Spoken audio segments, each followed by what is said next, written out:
اللهم صل على محمد وآل محمد. A'udhu billahi minash shaitani rajim, bismillahirrahmanirrahim. En el nombre de Dios, el clemente, el misericordioso. La paz de Dios sea con todos sus profetas, desde Adán hasta Muhammad, salawatullah wa salamu alayhim ajma'in. Estamos hablando de estos obstáculos que muchas veces no nos permiten el poder beneficiarnos del Corán y aprovechar sus conocimientos de la forma en que deberíamos. El segundo obstáculo o velo es el obstáculo de las falsas creencias, de las creencias desviadas, de las opiniones desviadas que uno va aprendiendo a lo largo de su vida. Especialmente en esta situación de la imitación ciega que generalmente en cierta etapa de nuestra vida, aquel que no tiene una guía clara, aquel que no tiene un maestro claro, una corriente clara para seguir, aquel que no tiene una educación guiada, una educación como proyecto, alguien que se preocupe por la construcción de la personalidad del niño, por ejemplo. Aquel que no cuenta con esas herramientas, generalmente termina ignorando muchas realidades, por lo tanto no le queda otra que aceptar las realidades que otros les imponen. Cuando hablo de otros puede ser desde un gobierno hasta una ley, hasta un padre desviado o una madre desviada, una escuela sin educación correcta o una escuela con profesores sin moral y sin valores, o las amistades, o la misma sociedad, o los medios de comunicación, o la cultura, la lectura, los libros, o todo lo que de alguna manera influye o tiene un efecto en la formación del ser humano.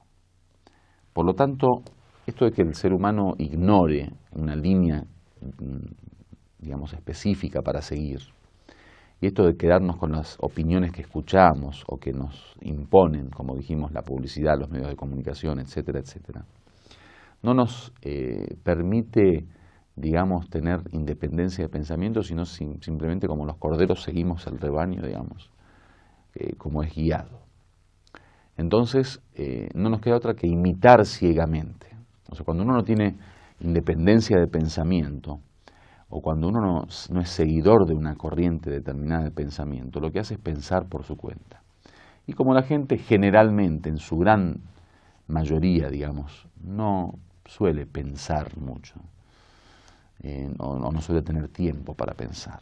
O cuando hablo de pensar no es que la gente no tenga capacidad de pensar, tiene capacidad. Estoy hablando de una reflexión profunda, estoy hablando de una reflexión con lectura, una reflexión con meditación, una reflexión racional, una reflexión sin que sea afectada por la imaginación, por los sentimientos, por las emociones, una reflexión independiente. De ese tipo de pensamiento estoy hablando. La gente no tiene ni ganas ni tiempo generalmente de llegar a esas conclusiones a través de ese proceso, porque necesita de formación, necesita de cultura, necesita de lectura, necesita de guía, necesita de pensar y analizar, necesita de evaluación, ponderar, necesita una serie de cuestiones que generalmente el común de la gente no está dispuesta a dejar, digamos, de su tiempo para dedicarse a esas cosas. Entonces, lo que hacen es imitar directamente. Así imitan la moda, imitan los nuevos modelos de vida, imitan las nuevas formas de construcción, las nuevas costumbres, los nuevos vocablos y giros gramaticales, imitan nuevas lenguas, imitan, por ejemplo, nuevo tipo de música. En fin, la gente está originalmente preparada para imitar. Entonces, al imitar, muchas veces uno va creando un pensamiento falso, digamos, basado en ideas y en creencias incorrectas, desviadas, y eso muchas veces no nos permite poder entender el Corán, poder comprender su sabiduría, o cualquier tipo de sabiduría que esté, digamos, en contra de esas ideas. Por ejemplo, hay una idea con respecto a Dios en las religiones, que Dios en su ser no se lo puede conocer. Es decir, nadie tiene la capacidad ni la posibilidad de poder conocer personalmente a Dios. ¿Por qué? Por algo muy claro, que Dios es infinito. no tiene límites, es eterno, ilimitado en su ser, en su existencia, en su tiempo y espacio y en sus características. No tiene tiempo, no tiene espacio, no tiene características similares a las criaturas y además es ilimitado e infinito. Entonces es imposible poder conocer en su totalidad el ser de Dios. Pero eso no significa que no se pueda conocer a Dios a través de sus efectos, a través de su obra, a través de su acción, a través de sus creaciones o de su creación. Se lo puede conocer como nosotros conocemos nuestro espíritu, por ejemplo, a través de las actividades del espíritu. O como podemos conocer el efecto de muchos hombres que no los conocimos, no los vimos personalmente, pero lo conocimos por su obra.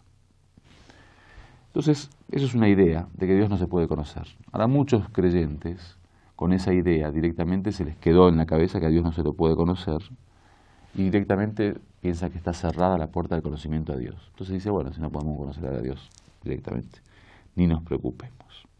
Cosa que es un grave error. Eso, por ejemplo, es una creencia desviada. El hecho de creer que no se lo puede conocer a Dios, no. No se lo puede conocer a Dios en su totalidad y en su ser, o sea, personalmente. Pero sí se lo puede conocer a través de la reflexión en las criaturas, de sus actos, de sus efectos. Entonces, como ese tipo de creencia, existen muchísimos tipos de creencia. Creencia que a veces nos ponen, digamos, en una postura que realmente, si uno tuviera una guía, eso, digamos, hasta un niño de 5 años podría entender cierta realidad. Pero como la sociedad nos va educando a cierta, digamos, en sí, con cierta manera, es muy difícil después poder tener un pensamiento independiente y poder creer realmente en aquello que uno considera que es la realidad. Uno suele creer en aquello que se le fue imponiendo, digamos. Por ejemplo, la visión materialista, el hecho de que Dios no se lo pueda ver o no se lo pueda comprobar o no sea objeto de experimento en el laboratorio, significa que Dios no existe, por ejemplo. Cosa que está totalmente lejana a la realidad. Hoy ya la misma ciencia está de alguna manera comprobando la existencia de Dios, no de forma directa, sino de la forma que el mismo Corán, digamos, invita a ella, que es a través de los efectos de las creaciones, lo que el Corán llama los horizontes, en uno mismo y en el universo. En fin, entonces es necesario que uno se despoje de ese hijab, de ese velo, de ese obstáculo, que es el obstáculo de las creencias falsas.